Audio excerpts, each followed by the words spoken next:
This will be our last day of working on Lewis structures for covalent compounds, and all that we're going to do today is look at a bunch of examples. So first one, let's do carbon tetrafluoride. So again, step one, we need to count the number of electrons. One carbon, carbon is in group 4. That gives me 4 valence electrons. 4 fluorines.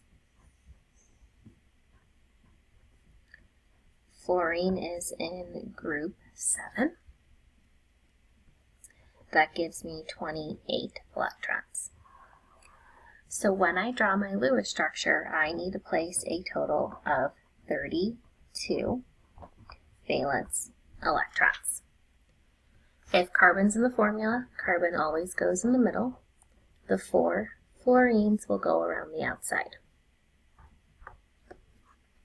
Start by drawing single bonds to the central atom. Each bond represents 2 shared electrons. 2, 4, 6, 8. So I have 8 bonding electrons. 32 total electrons to place. 8 of them are bonding electrons. That gives me 24 remaining.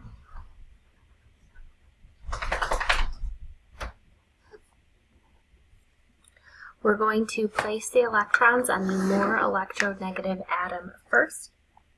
Fluorine is more electronegative than carbon, and we're going to place them as pairs. 2, 4, 6, 8, 10, 12, 14, 16, 18, 20, 22, 24. Our last check is, does everything follow the octet rule? So each fluorine has 2, 4, 6, 8 electrons, so fluorine is good. Remember, each bond represents 2 electrons. 2, 4, 6, 8. Carbon's following the octet rule, so carbon is good as well. Next one, let's do CH3, Cl. We're going to start by counting electrons. You don't have to show this step on like a test or quiz, but I'm just going to show it just for sake of completion as we're still learning. 3 hydrogens. Hydrogen is in group 1. 1 chlorine. Chlorine's in group 7. 7 valence electrons. This will give me 14 valence electrons to place. Remember, we said if carbon is in the formula, carbon always goes in the middle.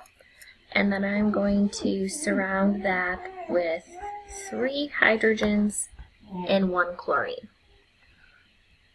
Start by drawing single bonds to the central atom. Each single bond represents 2 shared electrons. 2, 4, 6, 8.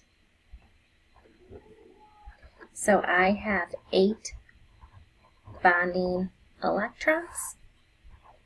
That gives me 6 remaining. Chlorine is the most electronegative of the 3, so we're going to start placing them on chlorine. 2, 4, 6. Last step, does everything follow the octet rule? Chlorine has 2, 4, 6, 8 electrons. Carbon, 2, 4, 6, 8 electrons. Each hydrogen has 2 electrons, and hydrogen's happy with 2, so this one is good. Number 3. Let's do boron trifluoride.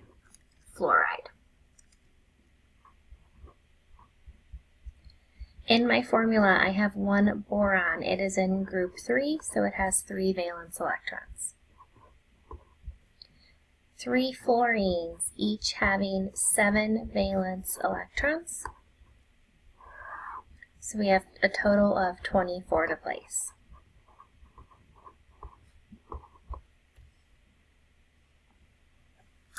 Whichever element there's only one of goes in the middle. We can place the other atoms around the outside.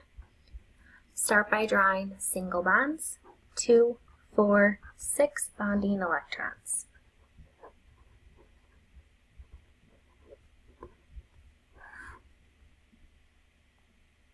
That means I should have 18 left over.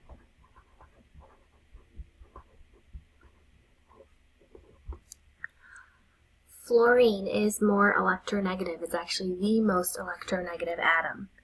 So I'm going to start placing them around fluorine. 2, 4, 6, 8, 10, 12, 14, 16, 18. I placed all 18. Each fluorine is good. 2, 4, 6, 8 electrons. And remember, boron is an exception. Boron is happy with only 6 valence electrons. It has 2, 4, 6.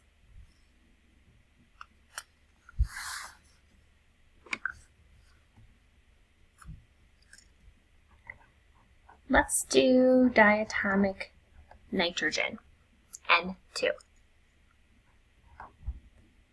2 nitrogens. Nitrogen is in group 5.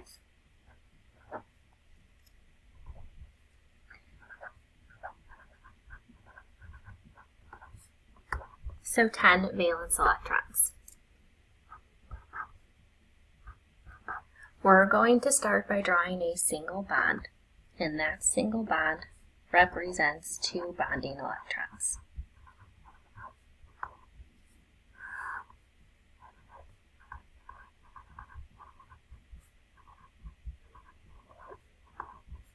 We have 8 left over. 1, 2, 3, 4, 5, 6, 7, 8. I'm just going to split them evenly between the 2 nitrogens. Next, look to see, does everything follow the octet rule? Well, no, nitrogen only has 2, 4, 6. This nitrogen has 2, 4, 6. So if something doesn't follow the octet rule, we are going to take one of those shared pairs and we're going to make a double bond. So now I'm going to move those electrons over and form a double bond.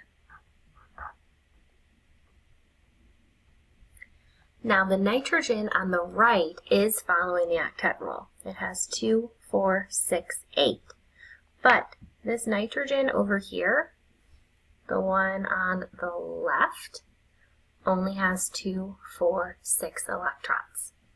So we need to now make a triple bond. Let's take another pair of electrons and let's make a triple bond. Now, does each nitrogen follow the octet rule? I have 2, 4, 6 bonding electrons, 7, 8. 2, 4, 6 bonding electrons, 7, 8. So this would be my final answer.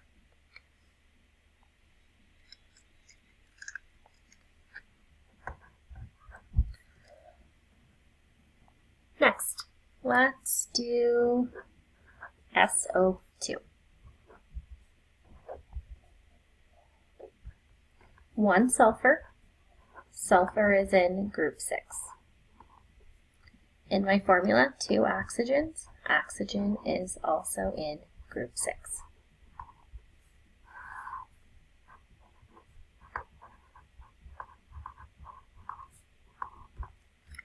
18 valence electrons to place.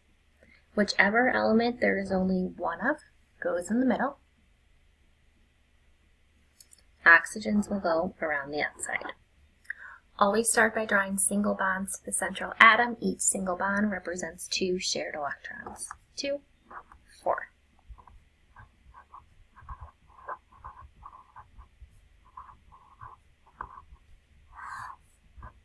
That gives me 14 left over.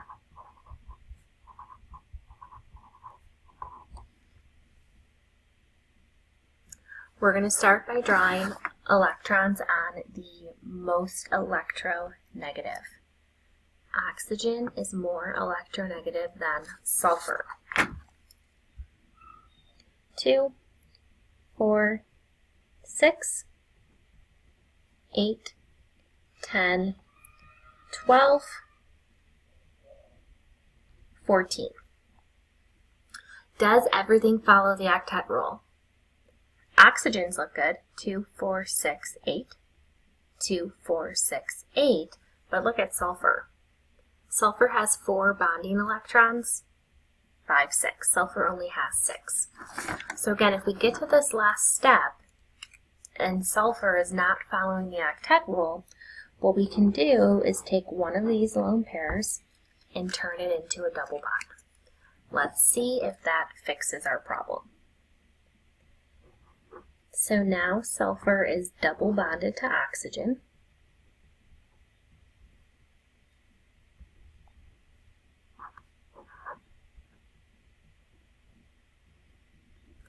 So we didn't touch this oxygen on the right. It still has its 8 valence electrons. Oxygen over here has 2, 4, 6, 8. So it's good. Sulfur has 2, 4, 6, 7, 8. It's good. We can also go back and make sure that we've only placed 18 valence electrons. 2, 4, 6, 8, 10, 12, 14, 16, 18.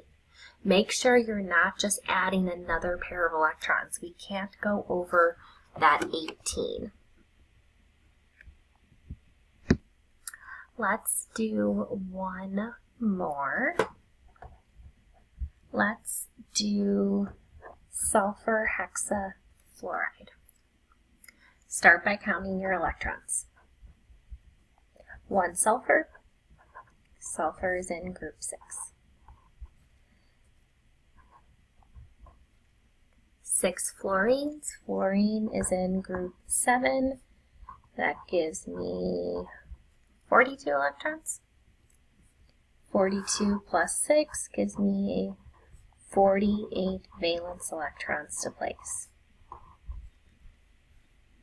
I only have 1 sulfur, so sulfur goes in the middle. 6 fluorines around the outside. 1, 2, 3, 4, 5, 6. Start with single bonds. Each single bond represents 2 bonding electrons, 1 shared pair. 2, 4, 6, 8, 10, 12. Of the 48 valence electrons we have to place, 12 of them are bonding electrons, giving me 36 left over.